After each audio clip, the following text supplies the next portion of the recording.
உலகெங்கும் பரவி வாழ்கின்ற நம் தமிழ் சொந்தங்களுக்கு ஜோதிட பூமி வாயிலாக ஜோதிடரினுடைய பணிவான வணக்கத்தினை முதலில் தெரிவித்துக் கொள்கின்றேன்.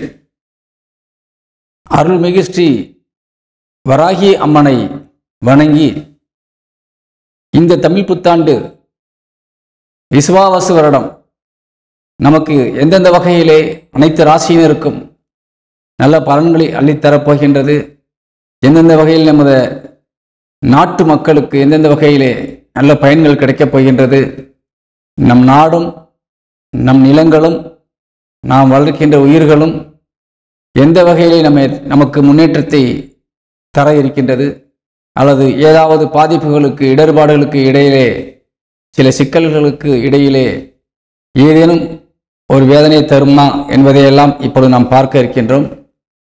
அதனால் இந்த தமிழ் புத்தாண்டு என்பது அனைத்து தமிழர்களுக்குமே ஒரு மிக முக்கியமான ஒரு புத்தாண்டு.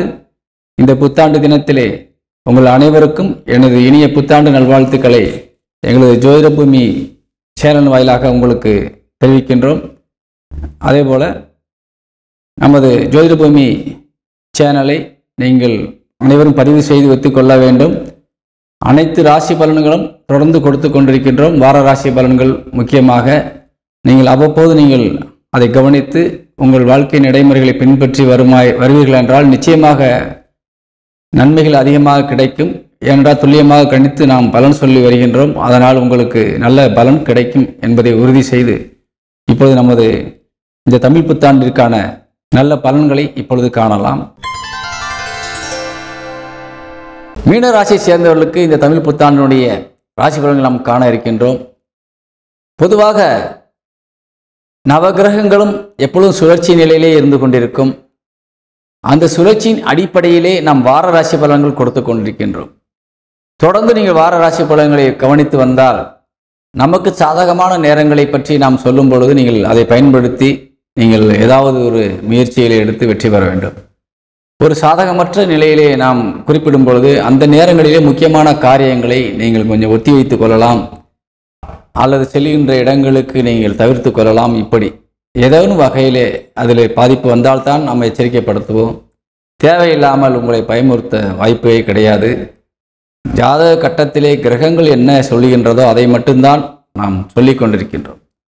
அதே போல இந்த வருட பலன், சித்திரை மாத தமிழ் புத்தாண்டு பலன் என்பது ஒரு குழந்தை பிறக்கின்ற பொழுது குழந்தை பிறந்த நேரத்திலே நவகிரகங்களும் ராசி கட்டத்திலே எங்கே அமர்ந்திருக்கின்றன என்பதை வைத்து ஜாதகம் எழுதி அதை நீங்கள் வாழ்நாள் முழுவதும் வைத்திருக்கின்றீர்கள் அல்லவா? அதுபோல இந்த தமிழ் புத்தாண்டு சித்திரை மாதம் 1ஆம் தேதி பிறக்கின்ற பொழுது சூரிய உதயத்தின் பொழுது நவகிரகங்களும் எங்கே எங்கே அமர்ந்திருக்கின்றன என்பதை வைத்து ஒரு ஜாதகம் அமைத்து அதன் மூலியமாக பலன்கள் இந்த ஆண்டுக்கான பலன் சொல்லப்படுகிறது.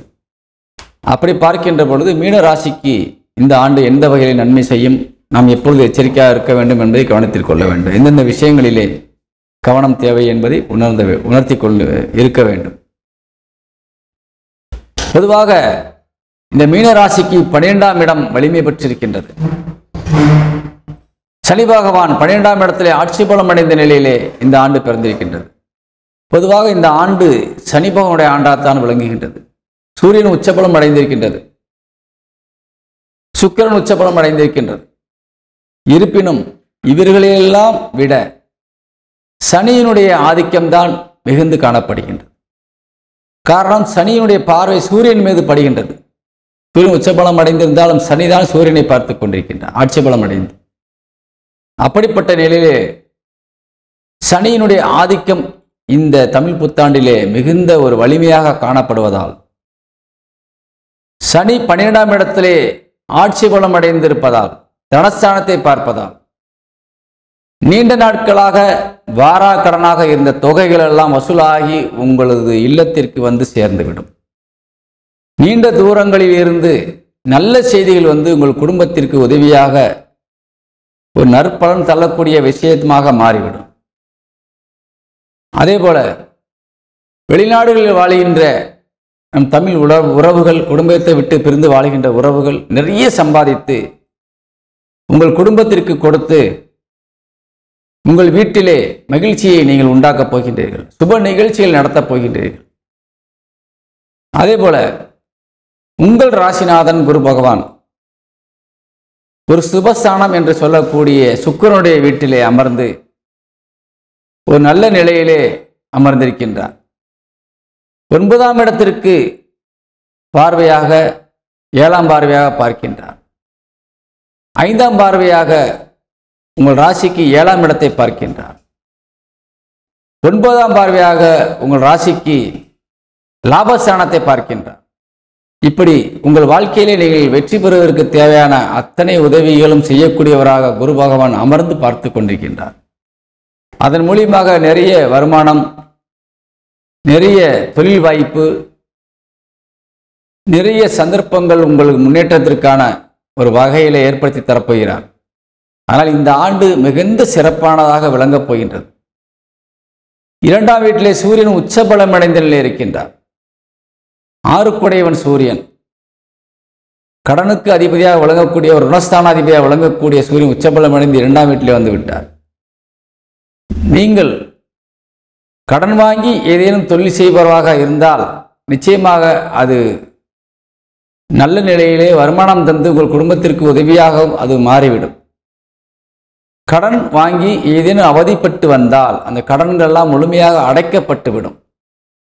காரணம், சனி பகவானுடைய அனுக்கிரக பார்வை உங்கள் 6ஆம் இடத்திற்கு கிடைத்து கொண்டிருக்கின்றது. அதனால் நிச்சயமாக கடன்கள் அடைக்கப்படும். கடன் தொந்தரவுகள் மூலியமாக வந்த மனவேதனைகள் நீக்கப்படும். ராசிக்கு 9ஆம் இடத்திலே அமர வேண்டிய செவ்வாய் ராசிக்கு 5ஆம் இடத்திலே நீசபலம் அடைந்து உங்கள் லாபஸ்தானத்தை பார்த்து உங்கள் லாபஸ்தான அதிபதியையும் பார்த்து கொண்டிருக்கின்றார். அதே நேரத்திலே ராசிக்கு 5க்குடையவன் சந்திரனையும் பார்க்கின்றார் 4ஆம் பார்வையாக. பொதுவாக நீசபலம் செவ்வாய் அடையக்கூடாது. ஒரு மனிதனுடைய வாழ்க்கையிலே குறிப்பாக பெண்களுக்கு செவ்வாய் நீசபலம் அடைந்தால் ஆண்கள் மூலியமாக வரக்கூடிய அத்தனை நன்மைகளும் தடைபட்டுவிடும். குறிப்பாக பெண்களுக்கு கணவன் மூலியமாக வரக்கூடிய நல்ல விஷயங்கள் தடைப்படும். அதே போல சகோதர சகோதரிகளுக்கு ஒரு தங்கைக்கோ அக்காவுக்கோ தன்னுடைய உடன் பிறந்த அண்ணன் தம்பி மூலியமாக கிடைக்கக்கூடிய வாய்ப்புகள் எல்லாம் கிடைக்காமல் தடைபட்டுவிடும். இப்படி செவ்வாய் நீசபலம் அடைவது என்பது பெண்கள் வாழ்க்கையிலே சோதனையை தந்துவிடும். அதனால் இப்பொழுது செவ்வாய் நீசபலம் அடைந்த நிலையிலே இந்த ஆண்டு பிறந்திருக்கின்றது என்பதால் பல கிரகங்கள் உங்களுக்கு சாதகமாக உங்கள் வாழ்க்கையிலே வழிநடத்தி சென்றாலும் கூட இந்த ஆண்கள் விஷயத்திலே நீங்கள் கொஞ்சம் கவனம் செலுத்திக் கொள்வது நல்லது. குறிப்பாக திருமணமான பெண்கள், உங்களது 7க்குடையவன் கணவனுக்குரிய கிரகம் புதன் உங்கள் ராசியிலேயே வந்து நீசபலம் அடைந்து விட்டார் சனியின் சாரத்திலே. அதனால் பெண்கள் கொஞ்சம் கவனமாக ஆண்களிடத்திலே கவனமாக இருக்க வேண்டும். அதே போல திருமணத்திற்காக ஒரு மாணவனை விரும்பக்கூடிய மாணவியாக இருந்தால் திருமணம் செய்ய வேண்டும் எண்ணத்திலே அந்த மாணவனை தொடர்ந்து வந்தால் அவர்களிடத்திலிருந்து இப்பொழுது வித்தியாசமான பதில்கள் வருவதற்கான வாய்ப்பு இருக்கின்றது. திருமணம் தடை கூட ஏற்பட வாய்ப்பு இருக்கின்றது. அதே போல கணவன் மனைவி உறவிலே ஏதேனும் சின்ன சின்ன பிரச்சனைகள் வருவதற்கான வாய்ப்புகளும் இருக்கிறது. ஏன்னா 2ஆம் வீடு என்பது குடும்பஸ்தானம். அங்கே ஒரு 6ஆம் வீட்டிற்குரிய கிரகம் பாவ வீட்டிற்குரிய கிரகம் பாவி கிரகம் சூரியன். சூரியன் ஒரு பாவி. 6ஆம் வீடு என்பது பாவ வீடு உங்கள் ராசி. அந்த வீட்டிற்குரிய உச்சபலம் அடைந்து உங்கள் குடும்பஸ்தானத்திலே வந்திருக்கின்றது என்பது குடும்பத்திலே சில பிரச்சனைகளை உருவாக்கி கணவன் மனைவிக்குள்ளே விரிசல்களை உருவாக்குவதற்கான வாய்ப்புகள் காணப்படுகிறது. அதனால் கொஞ்சம் கவனமாக இருக்க வேண்டும். குறிப்பாக ஆண்கள் பெண்கள் விஷயத்திலே ரொம்ப கவனம் தேவை. நவகிரகங்களே இருக்கின்றதிலே 2 பெண் கிரகம் தான் இருக்கின்றது. ஒன்று சந்திரன், இன்னொன்று சுக்கிரன். சந்திரன் என்ற பெண் கிரகம் உங்கள் ராசிக்கு 8ஆம் வீட்டிலே அமர்ந்த நிலையிலே இப்பொழுது இந்த புத்தாண்டு பிறந்திருக்கின்றது. இன்னொரு கிரகமான சுக்கிரன் உச்சபலம் அடைந்து உங்கள் ராசியிலே அமர்ந்து வக்கரகதியிலே இருக்கின்றார். அப்படி இருக்கின்ற பொழுது பொதுவாக அந்த மீனராசியை சேர்ந்த ஆண்கள் பெண்களிடத்திலே கவனம் தேவை. மீனராசியை சேர்ந்த பெண்கள் ஆண்களிடத்திலே கவனம் தேவை. உங்களுக்கு சொத்துக்கள் வாங்குவதற்கோ தொழில்கள் செய்வதற்கோ தொழில் மூலம் முன்னேற்றம் அடைவதற்கோ லாபம் பெறுவதற்கோ எந்த தடையும் இல்லை. நிச்சயமாக அனைத்தும் வெற்றிகரமாக நடக்கும். ஆனால் இந்த உதவியாக நிற்கக்கூடிய ஒரு ஆண் அல்லது பெண் துணை என்பது நம்மளுக்கு எதிராக நிற்கின்ற பொழுது மனவேதனைகளை அடைய வேண்டிய சூழ்நிலை ஏற்பட்டுவிடும். அதனால் வார்த்தைகளிலே கவனம் தேவை. குடும்பம் குலைந்து விடாமல் பார்த்து கொள்ள வேண்டும். உங்களை இல்லற துணை ஆணாக இருந்தாலும் சரி, பெண்ணாக இருந்தாலும் சரி, உங்களை விட்டு விலகாமல் நீங்கள் கவனித்துக் கொள்வது உங்களது கடமை. இந்த ஆண்டு முழுவதுமே அதனுடைய பாதிப்புகள் தெரியும். ஆனால் வார ராசி பலன்கள் மூலியமாக கிரகங்கள் சுழற்சியாகின்ற பொழுது அது படிப்படியாக மாறிக்கொண்டே தான் இருக்கும். ஆனால் இதுவும் உங்களை ஒரு வகையிலே மனதிலே அழுத்தி கொண்டே தான் இருக்கும். அதனால் முன்னெச்சரிக்கை நடவடிக்கையாக நீங்கள் இருந்து கொண்டால் தெய்வ துணையோடு பெரிய மனிதர்கள் ஆதரவோடு நீங்கள் வெற்றி பெற்று வாழ்க்கையிலே சாதிப்பதற்கு தடையே இல்லை என்பதை உணர்த்தி கொள்கின்றேன். உங்கள் பிள்ளைகள் விஷயத்திலே இந்த மீன ராசியை சேர்ந்த ஆண்கள் கொஞ்சம் கவனம் தேவை. ஏனென்றால் ஆண்களுக்கு 5ஆம் இடம் புத்திரஸ்தானம். அந்த புத்திரஸ்தானத்திலே செவ்வாய் நீசபலம் அடைந்திருக்கின்றார். ஒரு வண்டி வாகனங்களிலே செல்கின்ற பொழுது அவர்களை கவனமாக மெதுவாக சென்று வர அறிவுறுத்த வேண்டும். இது மிக முக்கியமான ஒரு விஷயம். இப்படி நீங்கள் முன்னெச்சரிக்கையை அனைவருக்கும் விதைத்து விட்டால், உங்களை இல்லற துணையிடத்திலும் உண்மை விஷயத்தை சொல்லிவிட்டால் அவர்களும் புரிந்து கொள்வார்கள். கிரகம்தான் நம்மளை எப்படி தவறாக பேச வைக்கிறது, தவறாக செய்ய வைக்கிறது.